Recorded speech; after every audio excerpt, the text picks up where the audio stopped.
Assalamualaikum warahmatullahi wabarakatuh. Perkenalkan, nama saya Nelsi Yunisa dari kelas 2B dengan NIM 7012500076. Baiklah, di sini saya akan mempresentasikan tugas UAS atau ujian akhir semester saya dengan mata kuliah kewarganegaraan dengan dosen pengampu Bapak Ramadhani Agus SSY MH. Baiklah, langsung saja kita ke materi. Baiklah, materi yang berjudul pentingnya kewarganegaraan dalam membentuk generasi muda yang bertanggung jawab. Yang pertama, latar belakang. Kewarganegaraan merupakan status yang menunjukkan hubungan antara seseorang dengan negara yang memberikan hak dan kewajiban.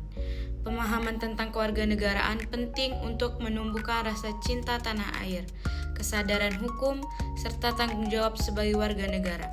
Di era digital saat ini, generasi muda perlu memahami nilai-nilai kewarganegaraan agar mampu berpartisipasi secara aktif dalam kehidupan masyarakat, berbangsa dan bernegara, serta menjaga persatuan dan kesatuan bangsa.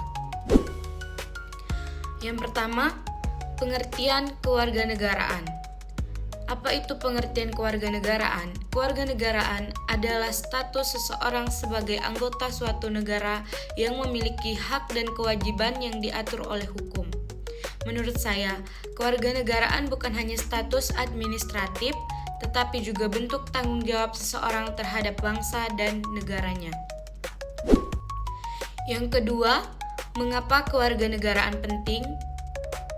Kewarganegaraan penting karena yang pertama, menunjukkan identitas seseorang sebagai warga negara.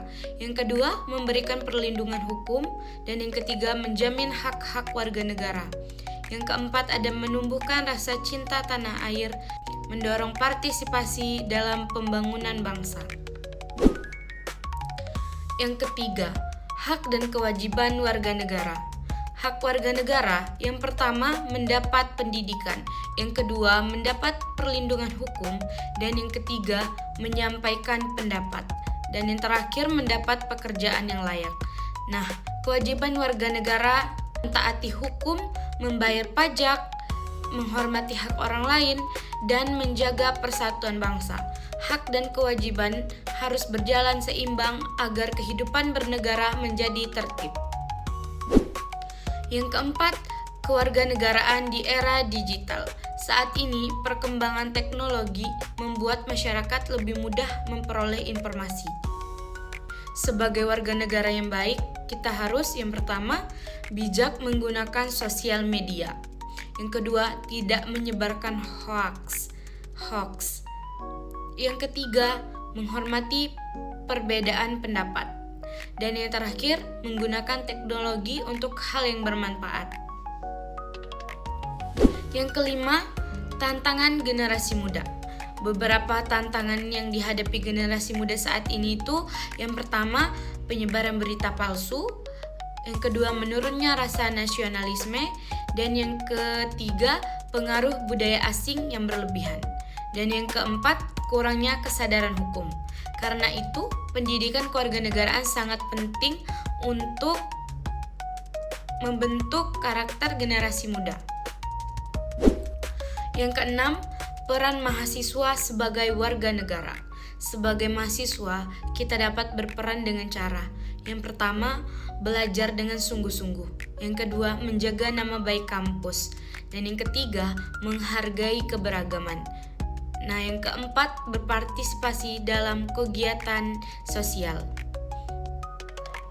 Dan yang kelima, menjadi contoh dalam menaati aturan.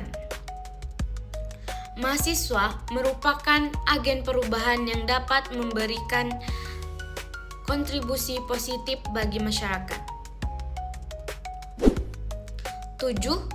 Implementasi nilai kewarganegaraan dalam kehidupan sehari-hari. Contoh penerapan yang pertama itu mengikuti aturan lalu lintas. Yang kedua, tidak membuang sampah sembarangan. Ketiga, menghormati perbedaan agama dan suku. Dan yang keempat, mengikuti kegiatan gotong royong. Nah, yang terakhir, menggunakan media sosial secara bertanggung jawab. Kesimpulan, dari semua yang telah kita baca tadi adalah kewarganegaraan bukan hanya status sebagai warga negara, tetapi juga kesadaran untuk melaksanakan hak dan kewajiban dengan baik. Sebagai generasi muda dan mahasiswa, kita harus memiliki rasa cinta tanah air, menghormati hukum, menjaga persatuan, serta berkontribusi dalam pembangunan bangsa agar Indonesia menjadi negara yang maju dan berkarakter. Cukup sekian pemaparan materi yang telah saya bacakan tadi. Apabila ada salah kata atau perbuatan, mohon dimaklumi dan dimaafkan. Saya akhiri. Wassalamualaikum warahmatullahi wabarakatuh.